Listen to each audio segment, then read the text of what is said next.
બકવાસ માણસો છે, જરાય દયા જેવું છે જ નહીં ને. શું થયું? કેમ કાચિંડાની જેમ લાલ થઈને આવી? હોશિયારી મારી લીધી તમે તમારી. એ તો રિયા ભાભીને પગે ફ્રેક્ચર થઈ ગયું. શું વાત કરે છે? તમને શું થયું? અરે ફ્રેક્ચર એમનો થયું દુઃખ જ મને. પગે ફ્રેક્ચર થયું છે, હૃદય નહીં. અરે એ જ થયું બધું. નાટકો પૂરા થઈ ગયા તમારા. એનો ઘરવાળો છેલ્લે તો પુરુષ જ ને. કોણ કે છે પુરુષ? બાયલા જેવો માણસ છે હાવ. આ એ જ બાઈલાએ રિયા ભાભી એમ કીધું ને કે 3 દિવસ ઘરે રહો તો મને આરામ મળે. મોટે ના પાડી દીધી. બોલો શું વાત કરે છે?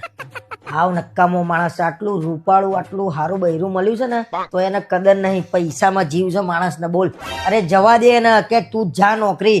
બેઠો છે એનો કોણ? પડોશી. પડોશી હજી જીવો છે. પહેલો હગો એટલે પડોશી. હું કરે એમની મદદ. આપણે કઈ કરવાનું નહીં. હું મરી જતી તો મરી જાય. આપણે શું? એટલે આવા શબ્દો અત્યારે ના બોલાય. એને ફ્રેક્ચર થયું છે પગે. તું એક કામ કર, હું જઈ આવું છું. એમની ખબર. ક્યાંય જવાનું નહીં તમારે. મારું મગજ ના ફેરવો. જાઓ અહીંયાથી યાર. હા જઈ આવું છે. ક્યાં જાવ છો? ક્યાંય જવાનું નહીં. અહીંયા ને અહીંયા બેહી રહો તમે ઘરમાં.